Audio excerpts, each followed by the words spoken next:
nasusulat, ang unang taong si Adam ay naging kanin ng buhay, at ang huling Adam ay naging espiritu nagbibigay ng buhay. Dito po ay pinapakilala yung dalawang Adam. Ang una, mula sa labok, inanyuan, ayon sa larawan at langit ng Diyos, hiningahan ang hininga ng buhay at naging isang kaluluwang buhay. Dahil nga siya'y galing lang sa sanlibutan, kaya ang tawag sa kanya, tagalupa. Sabi dito, ang huling Adam ay naging espiritu na nagbibigay buhay. Sino po ito?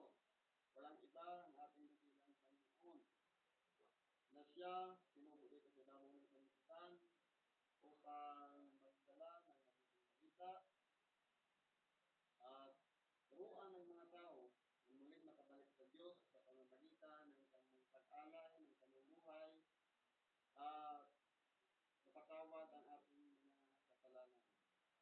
Siya po ang nagbukas sa atin ng pagkakataon na kung saan ang tao, kapag namatay na, tapos na ang kanyang hangganan. Pero sa pagbalik ng ating dakilang o sa pagbaba niya, siya po ay nabuhay din bilang isang tao, at pagkatapos po siya ay dumanas din ng kamatayan katulad ng mga tao, ng unang tao, at hanggang sa ngayon. Pero po, dahil po sa kanyang pagkatagumpay, na siya'y nabuhay na mag-ulit sa mga patay, siya po ang naging pangunahing muna. Kaya, yung tao na mamatay, nagkaroon po ng pag-asa para sa pagkabuhay ng mag-ulit. O tinatawag na buhay na walang hanggan. Sabi dito, bagaman ang ukol sa Espiritu ay hindi siyang una, kundi ang ukol sa lupa, pagkatapos ay ang ukol sa Espiritu. Ito po. Una-muna nangyari na kinakailangan nangyari sa pamamagitan ng pag-anyo mula sa alahok ng tao. Kaya una yung sa lupa at pagkatapos huli yung sa Espiritu. Sa makatuwid, nagpupita lahat tayo dito sa ibabaw ng sanlibutan, dito sa lupa. At nagpupita tayo doon sa Espiritu. Sa makatuwid, meron pang Espiritu ng ating buhay. Yun yung tinatawag na buhay na walang hanggan. Pero hindi pa ngayon. Kasi kinakailangan mo na lahat ng tao daranas ng kasalanan. At yung sa pagbabalik ng ating dakilang Panginoon, ito na po yung pag-aandaan natin. Yung regalo niya sa bawat isa.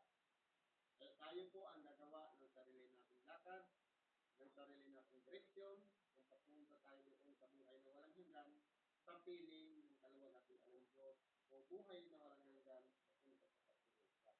Tayo po ang gagawa noon. Kaya, nasa atin pong pag-iingat, pagpapasya, at nang din pagpapahalaga sa salita ng Diyos.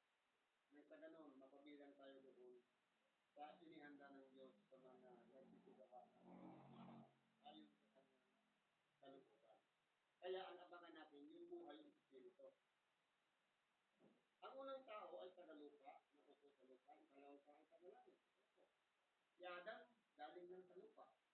Ang ating dakilang Panginoon, sinubo lang galing sa langit. Pumasok siya sa sanlibutan, nabuhay, na lang ng Espiritu Santo sa pamamagitan ng kanyang ina.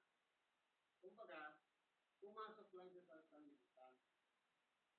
Kaya siya ay galing sa langit at bumalik muli sa langit pagkatapos sa kanyang patay. Kung ano ang ukol sa lupa, ay gayon din naman silang tagalupa. At kung anong ukol sa langit, gayon din naman silang tagalupa. Magkaiba po sila. Ang tagalupa, kung mapapansin po natin, ang lahat ng tao dito sa ibabaw ng lupa, may limitasyon. Marupok, may hangganan. Kaya nga po, may kamatayan. Madaling magkasakit. Pero, yung ukol sa langit, wala po yung sakit. Wala doong karamdaman. Wala doong kaburukan. Walang kaburukan. Walang kamatayan. Yun po ang pagkakaiba. Kung baka limited dito sa Diyos, walang limitasyon. Sa Sabi dito,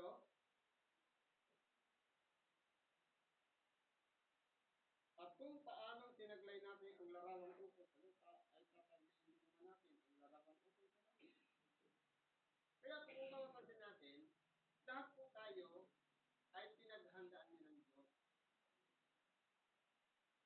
Magtatamo lamang tayo o magtataglay tayo ng larawan ayon sa langit kung tayo po ay iingatan natin ang ating mga sarili na magkalapag o makagawa ng kasalanan o magsalangkang.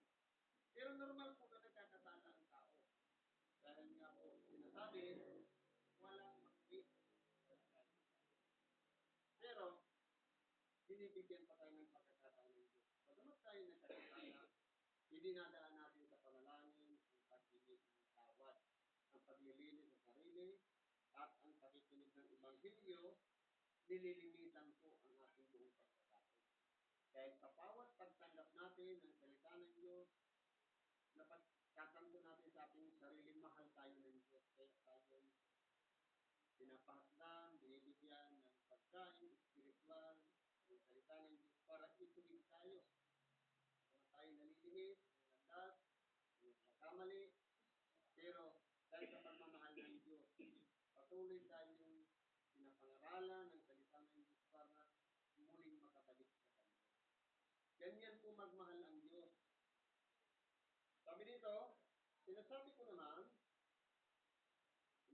ito, mga kapatid, na ang laman at dugo ay hindi magmamana ng kaharian ng Diyos. Ni ang kasiraan ay magmamana ng walang kasiraan. Ito po, tayo pong mga nasa ibabaw ng lupa, meron tayong tinatawag na laman at dugo. Hindi po ito magmamana. Bakit po? Kasi ang laman at dugo may limitasyon. Nabubulok, may kasiraan. Paano tayo mapapabilang para nagmana ng kaharian ng Diyos? Ang mangyari po yan, sa pagbalik ng ating nakilang Panginoon, yung mga nangamatay na, yung mga dumanas na ng kabulukan, yung mga naunang pumanaw na yung buhay, muli po silang ibabangon ng Diyos sa huling araw sa kanyang pagsabalik. Kumbaga, ang gagawin niya, sabi nga, sa Ezekiel, ang mga ang mga buto, sa mga libis, sa mga parang, sa ilalim ng dagat, sila yung muling pagdulog ng lupungin, at lalagyan ng litid, at lalagyan ng laman, babalutin ng balat, at muli silang hininga ng buhay. Sa makatuwid, mabubuhay muli sila, hindi na katulad ng tao na nasa katawan naman, kundi niluwalhating katawan. At tayo naman ang nabubuhay, kung abutan tayo ng ating dakilang Panginoon, hindi tayo mauuna sa kanila. Hindi sila mauuna sa atin.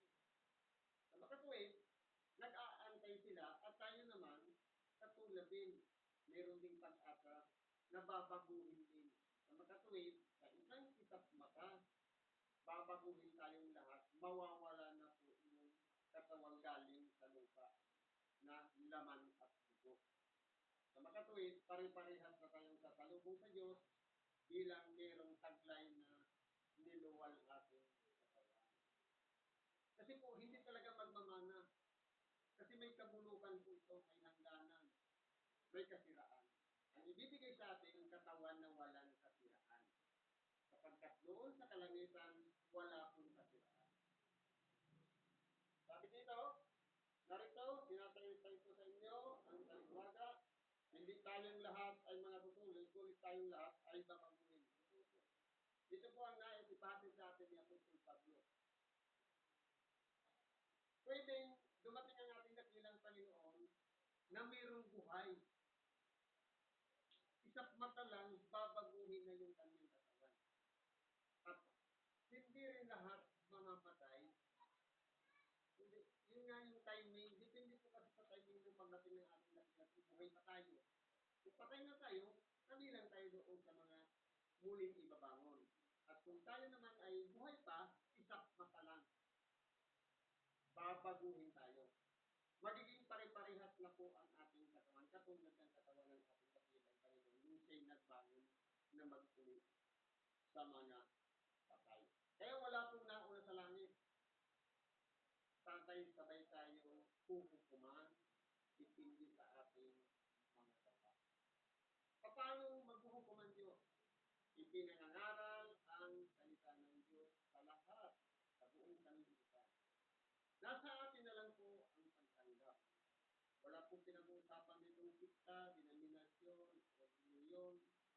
Ang mahalaga, marunong tayong tumanggap ng salita ng Diyos.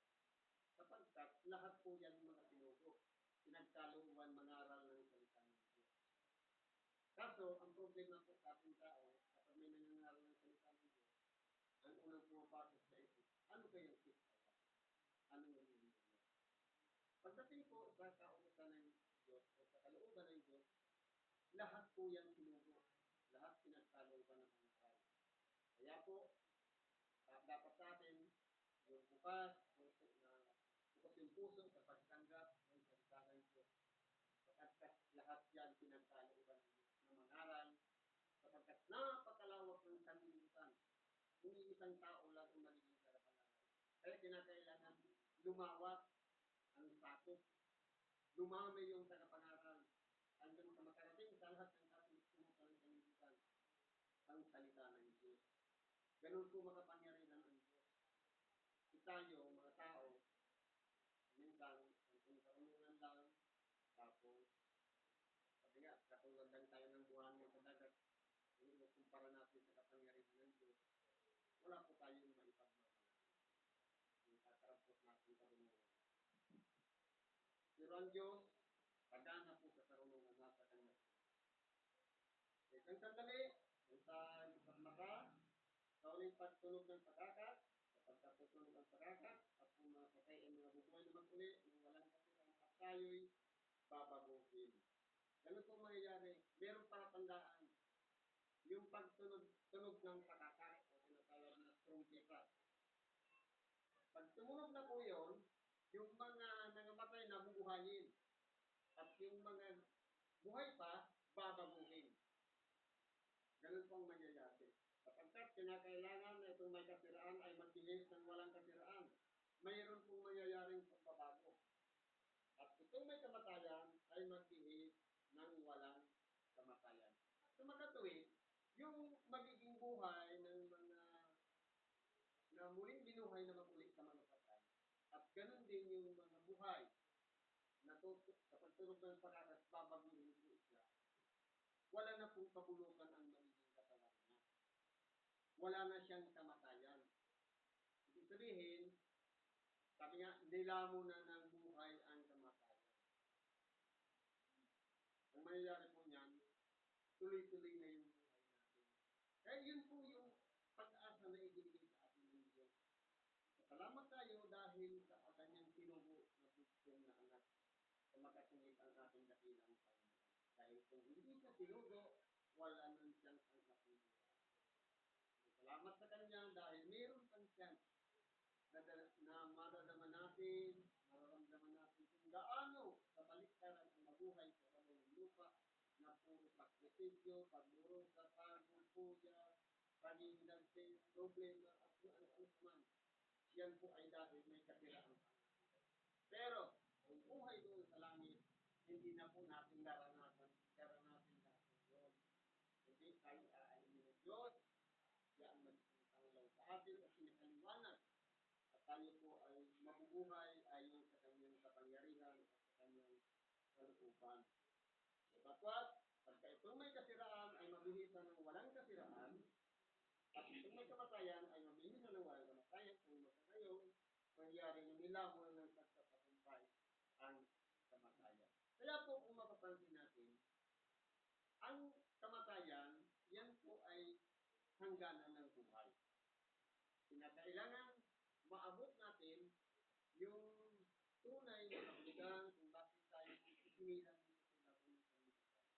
Bakit isa tayo sa mapalad na pinagbuntis ng ating ina at ipinanganak. Dapat po magkaroon ng taytay yung ating buhay. Na makilala natin mayroong Diyos na makapangyarihan na nagbigay sa atin ng pagkakataong mabuhay dito sa ibabaw ng sanlibutan. Kaya po, kung tayo po ay naturuan, nakarinig ng salita ng Diyos, pahalagahan po natin ang salita ng Diyos. Dahil ito po ang magbubukas ng ating unawa, ng ating pag-iisip, para doon sa inihanda niyang pag-asa. Sa makatuwid bagay, ang buhay ng walang. Kaya po, ang salita ng Diyos, ito po ang nagbubulat sa atin na hindi lang pala ang buhay dapat inasa sa buhay dito sa ibabaw ng sanlibutan. Kundi meron pa siyang kasunod, walang iba, itong magiging buhay bilang isang ninuwalhatong katawan na tatanggapin ng bawat isa ayon sa sarili nating mga gawa. Kaya dalawa lang po ang direksyon niya. Buhay na walang hanggan, kung isa sa kaluwalhatian ng Diyos, buhay na walang hanggan, papunta sa pagkakita. Kaya, habang nabubuhay pa tayo, magsisi tayo. Lalong-lalo na yung napahiwalay sa Diyos, lalong-lalo na yung hindi pa nakarinig ng salita. Kaya po, binibigyan pa tayo ng pag-asa, umaba ang buhay, upang sa ganun magpatuloy tayo sa paggawa ng kabutihan, ayon sa kalooban ng Diyos. Hanggang dito po, salamat po sa Diyos at ang ating mga kailangan ay ipagkatiwala sa Diyos.